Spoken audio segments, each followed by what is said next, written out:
Now we speak with leaders of two companies in a hot new sector. Buy now, pay later has been in the news globally with highly valued companies like Klarna and Afterpay. In the region, multiple startups have launched in recent years looking to replicate the success of the global BNPL players. Charles unlocks how this new form of credit works with two regional CEOs of BNPL companies. Charles. All right, great. Thanks for that last session. That was great. Thanks for everybody for joining us today. It's been a great event so far, and we're not done yet. We have a great session coming up here on the buy now, pay later business model, which for those of you familiar with it, it's been around a little while. Companies like Klarna and Afterpay and Affirm have been around a few years. In the continent, in the Middle East, over the last couple of years, quite a number of startups have emerged across the spectrum of what we call buy now, pay later. We have two companies represented here today that represent sort of different ends of the spectrum for the buy now, pay later business model. So we're going to have a conversation for the next 20 minutes or so on what the model is, how it works, where it's heading, the competitive environment, and so on. So my guests are Anusha Iqbal, who's the CEO of Spotii, based in the UAE. Thank you. Welcome. And Jason Sive from Mobicred in South Africa. So welcome both of you. We're going to start out with just a quick self-introduction of your company and your background as it's relevant to your launching the company. Anusha, let's start with you just briefly, and then we'll get into all the trends, et cetera, after that. Sure. Charles, thanks so much for having me on today. It's lovely to meet you and engaging with Jason. So as Charles mentioned, my name is Anusha Iqbal. I'm the CEO and co-founder of Spotii. We've launched the business in the UAE in April of 2020. And since then, we've been expanding in the region and currently operate in the Kingdom of Saudi Arabia as well. As Charles mentioned, our concept of buy now, pay later is to bring simplicity and responsible spending to the consumers. We integrate at checkout, both online and offline, and allow consumers to defer their payment over 3 different plans. But they're all fairly simple, split it in 4 kind of concepts. The reason our business has been successful, and I think what's really helped the user base engage us, is simplicity of use, which has been at our forefront, and customer centricity. We don't charge the consumer for using our service or our product. And I think that's really been one of the key success factors in buy now, pay later globally. I'll stop there, Charles. Okay, we'll get into more of that. So great. Jason, why don't you do the same, and then we'll get into the details. Sure, with pleasure. So thanks, Charles. Thanks for having me on the show. And so Mobicred, it's a digital revolving credit facility for South African consumers. At the moment, our customers can use us online. It was the first online point of sale credit product launched in South Africa about 5 years ago.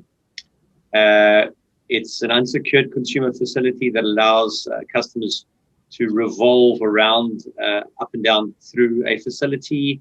The customer pays 10% of their balance per month.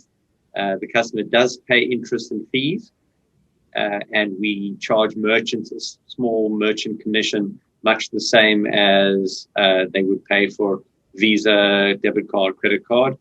At the moment, our retail footprint comprises of over 4,000 retailers, and we onboard about 150 retailers per month. Right now, the product's very much online focused, but the next natural stage of our evolution is the launch of our in-store product over the next few months. Okay, that's interesting. We may with time get into where this heads and whether it stays purely an online business model, or whether the in-store is a big piece of the future of buy now, pay later. So I sort of referenced in my intro that there's been a sort of an explosion, might be overstating it, I don't know if that's the right term, but a lot of startups in this space, broadly defined, that I've counted casually a dozen or so around the country. I'm sure there's many, many more. So why is that happening? Is this because of how much did COVID have to do with it? And what are the other reasons why suddenly this is a popular area for launching a business in the broader fintech space. Anusha, do you want to start addressing that? Sure. I mean, I think COVID at least maybe wasn't a factor in terms of the formation and the establishment of the concept. It's definitely been a factor in accelerating the use of the product. Right? The massive shift that we saw from offline to online, particularly in our region where we operate, before pre-COVID, you were talking about online sales being single digits, and that completely shifted overnight. And a lot of retailers wanted to be able to offer that to their consumers. You couple that with a demand from the consumers for that flexibility of payment, the ease of use, as I mentioned earlier, but at the same time being consumer friendly. The people who are really shopping and using the buy now, pay later is the younger generation, your millennials and your Gen Zers. They've seen what the Great Recession brought about in terms of the debt burden, the credit burden, and they have a natural aversion to those forms of traditional credit. So a new way had to be introduced to them in order to still be able to enhance their purchasing powers without burdening them with those excessive costs. And I think that's been one of the big reasons why buy now, pay later has started to become popular globally. As we mentioned, with COVID, you're seeing, to a certain degree, enhanced economic uncertainty. So people want to be able to split their payments, to be able to defer their payments in a easy and flexible manner. And I think that's really been a big driver for why we are seeing such a massive interest in the space.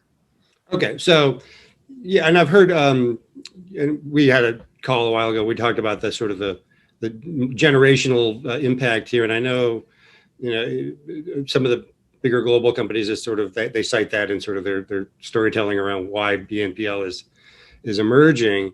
Jason, would you point to any other trends that are driving this, and maybe specific to your business and to South Africa? In South Africa, it's a fairly different market, and I would say that we're an emerging market. So it's very difficult and very often dangerous to plug and play, copy and paste business models that have worked elsewhere into a country where you have a different type of customer, different type of payment culture, which is the big question now, around BNPL businesses and their financial viability in emerging countries. It's all very well saying, there's been massive success stories across Australia, the US, and Europe. But when you plug that business model into a country like South Africa, there's still a very big question mark as to the future success. But why has there been such a big thing made about it? It's new, it's sexy, it's payments, it's in the payment space, it's not credit. Well, some will argue that actually it still is. But Anusha is right. You can't talk about BNPL without talking about the millennials. As you mentioned, millennials grew up in the shadows of that GFC, and a lot of the hangover from the GFC was all about credit and debt is evil, and there's a new way to pay. And this plays firmly into the hands of BNPL businesses and the story around it. Out of Australia recently, there was a report that showed that millennials are 30 times more likely to save than their parents did. 80% of these customers set and track budgets. So it does talk to like a very responsible type of customer. And the information that I've seen is the three biggest reasons for customers using like a straight pay in full BNPL type product is they want to avoid paying interest. They want to buy a product that's outside of their budget, or they want to borrow without a credit check. So it's certainly really, really interesting to see how these business models play out in the new world, in the first world, and very nerve-wracking to see how it plays out in emerging markets. Okay, so let's this is a good point to sort of clarify the distinctions between your two businesses. Anusha, yours kind of a pay and forward model, which is kind of, I think, the broader perception of what BNPL is. Jason, yours is, it's kind of feels in a lot of ways like that, but it's spread out over more time, and there is a an interest component to it. Talk a little more, Jason, about why you chose this model. I get that you feel it's appropriate for the market, but were there other reasons why you chose this model? Yeah. Sure. So I spent some time looking at various businesses, including Klarna in Sweden and Afterpay in Australia, and I was looking at see what the guys at Affirm were doing in the US. So the BNPL business is attractive and very sexy. I had questions around the unit economics in an emerging economy like this. Notwithstanding the concerns I had, it's still very possible that we may choose to add a pay in full product to our bouquet of offerings later down the line. Anyway, we launched with what we knew and what we were comfortable with, which is a more traditional credit product with more margin, but in the new world digital economy. So consumer product with interest, with some fees, but in a very, very digitized space, which was obviously still very attractive and fast growing. Okay. Anusha, so it is your decision to go in sort of the non-interest pay in for. What was your analysis about, margins versus, the opportunity, et cetera? How did you sort of put your head around some of those issues that Jason just read? Sure. And I think, one thing that Jason did highlight initially was you have to be mindful of a plug and play model, right? You have to be conscious of the market, its needs and its dynamics. So, we obviously also studied some of the larger players globally, but we evolved the model to fit these markets a little bit as well. It is a split in 4, but we offer different durations and slightly different flexibility. That being said, I do believe that the products themselves, including in this market, and we're seeing this in the more developed markets as well, will evolve. I don't think it'll just be a simple split it in 4 that will continue to remain. We've entered the market with that product because we feel that it's a simple, easy to explain concept to the consumer. That was a big driver for us. The unit economics do work for us here both in the UAE and in the Kingdom, just based on the demand that we're seeing from the merchants and the rates that we're able to convince them on. But that being said, I do think that the product itself will evolve into something that, and whether it shifts more towards charging the customer, I don't think that'll be entirely accurate, but the offering may not just be a simple split it in 4. And that'll be driven both by the consumer and the merchant, the different segments of industries that we get into. Okay, so I want to come back to sort of what the product roadmap is going forward, but I think for our viewer, or for our audience today, it'd be interesting to get more into the nitty-gritty of how this works, and and you can talk about it from the model perspective of each business model. But let's start with the obvious one is consumers. How do consumers benefit? They get access to buying things in a way that works for them. But what else, is there to say about how this is beneficial to consumers? Then I want to get into more time into the retailers and how they benefit from this and how this business model works between the retailer and the platform. Sure. So from our perspective, when we are engaging the consumer, a large part of that, the education on to them is, well, there is the instant check. So as they may not have a credit card, so they may not be able to use that credit service, but they can use the service on a debit card and they can get the approval quite quickly. So there is a immediacy of the service that getting provided without lengthy forms and all the paperwork that may come with it. Mm-hmm. Second one, and this is actual feedback that we've gotten from our users in the way that they're using it, is we see that people really want to use it as a budgeting tool. And so they try and match the cash ins and outs. We see a heavier use of the product at a time, towards the end of the month when people will be getting their salaries in, and then they expect that their subsequent payments will come at that time as well. So there is that ability to just enhance the spending power, but not go overboard. Use it as a budgeting tool, and then buy the items that they need on the spot, without worrying about some form of compounding of interest or processing costs that may be at 10 or 20% of the value of the purchase that they're making.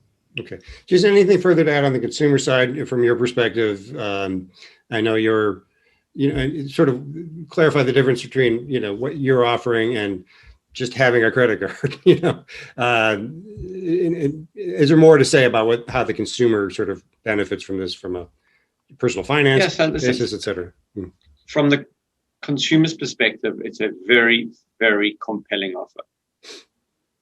Buying 3, buying 4, no interest, no fees. And for the responsible conservative consumer who does want to be more accurate and does want to break up purchases, that can work. And I totally get it. And there certainly is a lot of value there. But you have to be careful in that. Right now, a lot of those customers aren't necessarily using it for those responsible ways. And I think an item of discussion that will come up a bit later probably is around regulation. Yeah. And I think regulation is going to be the big question mark, because if that comes into play in certain countries, it significantly changes the experience for the customer, the possibly the approval rates, and what happens to that data. Right now, a lot of that payment data is not being shared with credit bureaus. So affordability, the ability of a lender to assess affordability does get hindered to a certain degree. But it's working. 100% agree with you. It's very compelling. I think in the US at the moment, there was some report that said that 21% of customers prefer now to pay with BNPL. And you think 5 years ago, it kind of never existed there 5 years ago. And suddenly 21% of the market is saying they want to pay with BNPL, and 15% are wanting to pay with like debit and credit cards. Yeah. Well, there's a term, the debit economy, like the idea that particularly younger consumers, just want to pay in the money they have or the money they know they will have, as opposed to the money they hope to get sooner or later. Right. And Anusha, I do want to ask just briefly, and I know this could be a long conversation, but the risk model around the sort of pay in four, how do you manage that? Yeah, I mean, I think that's the key element, right? I think Jason alluded to that a little bit in his response as well. And particularly in our markets, the quality of the data that's coming in as well. How do you then make the right call? So our risk model is designed not just on the basic information that you would get from the consumer. It also relies on getting the national ID or the identification card, which does add a layer of security, because those cards are very hard to replicate, and at least it secures from an identity fraud type of perspective. But then finally, the non-traditional points of information that you can get, such as the individual's digital footprint, the device that may have signed on.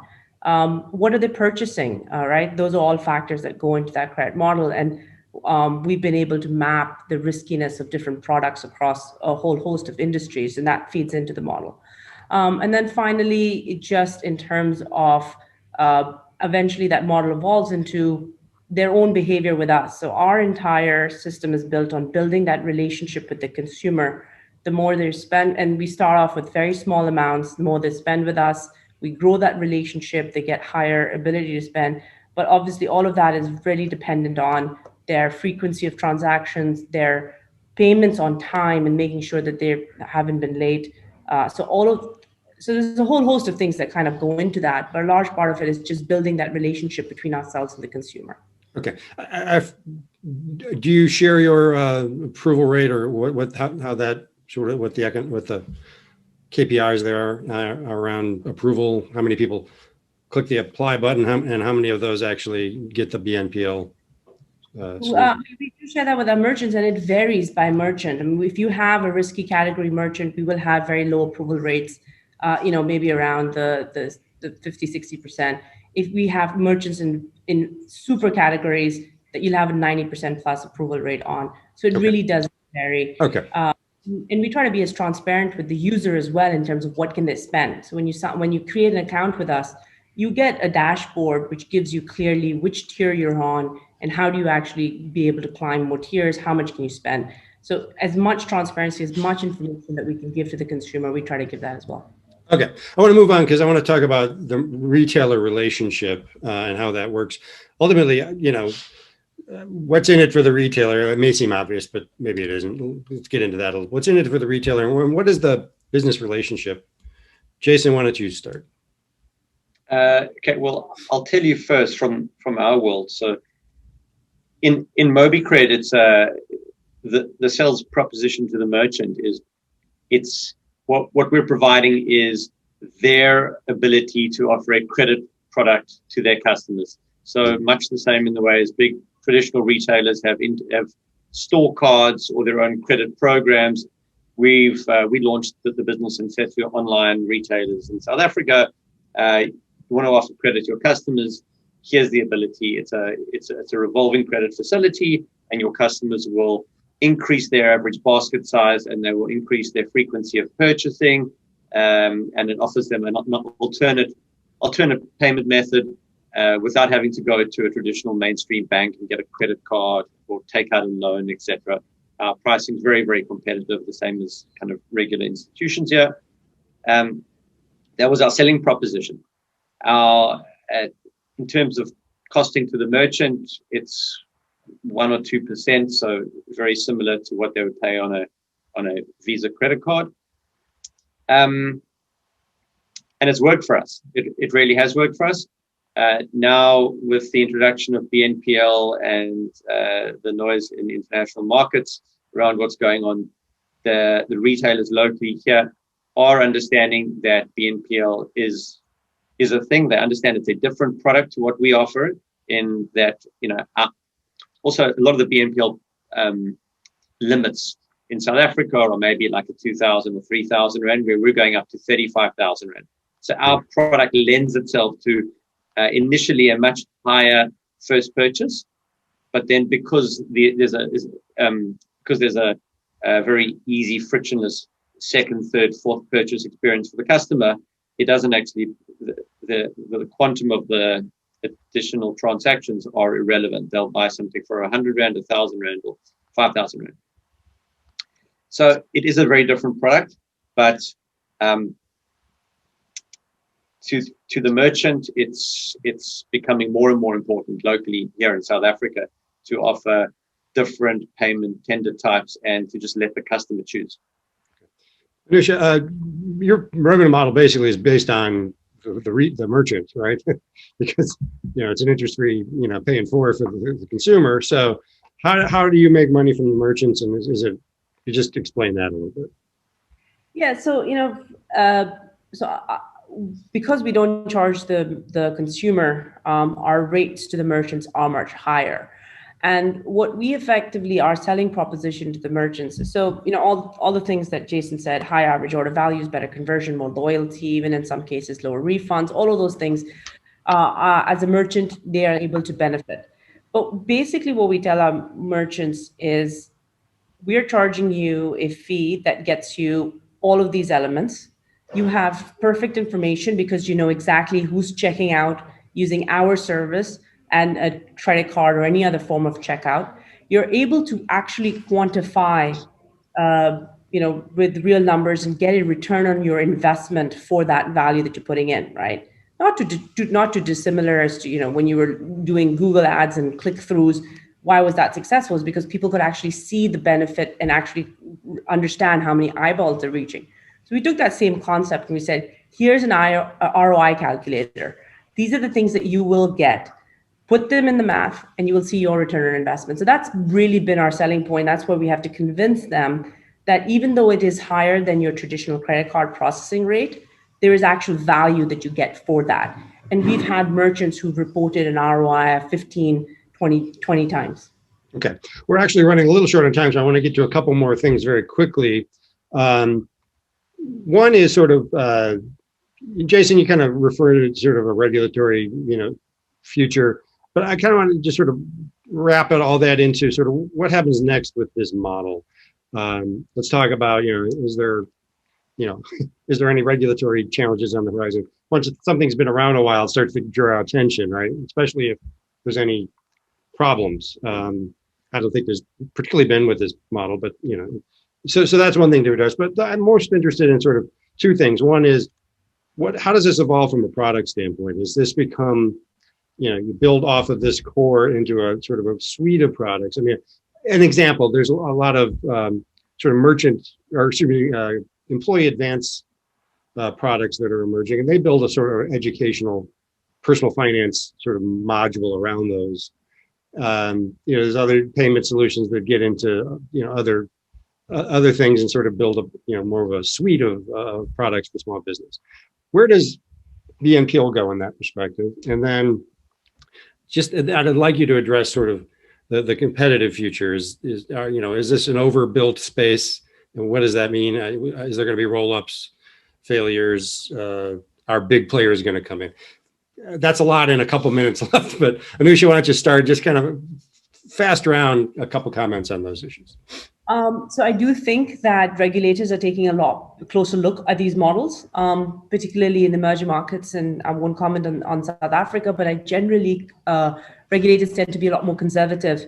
So our approach has always been to engage them early, even from as early as when we started and launched, and sort of educate them, get them on, and understand their perspective. So I don't think you can be a successful buy now, pay later and not worry about regulation.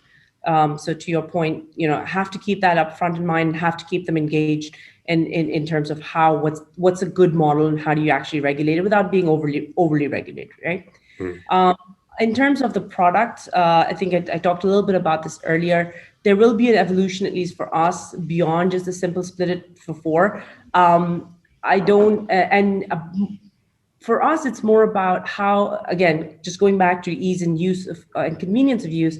How do you get more of that buy now, pay later concept in the hands of the consumer without having to, potentially go and add every merchant and do integrations one-on-one? How do you actually make that more easy to use?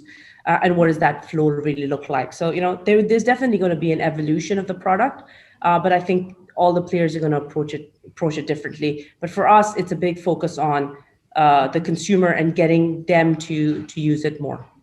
And quickly on, speak just to the UAE or the Middle East competitive environment in future. Just what do you think is going to happen in the next year or two? So there've actually already been a number of players. I mean, when we were launching, there was no buy now, pay later player here. And now there's, in the UAE, there's at least 4 operating. In Kingdom Saudi Arabia, there's another 4 or 5 operating, right? And literally they all came first quarter of 2020. It was like everyone was just waiting and they all launched at the same time. So there is a lot. Right? So there's definitely a number of players here. And I do think that but the market is big enough, especially if you look at it from a broad region perspective, to have definitely more than 2 or 3 players operating here. Not a dozen. Yeah. Not a dozen. I don't know. I don't think it'll be a dozen. But I think is it over? You're sort of suggesting a little bit that it's over. Not to put. I do think a little overbuilt already.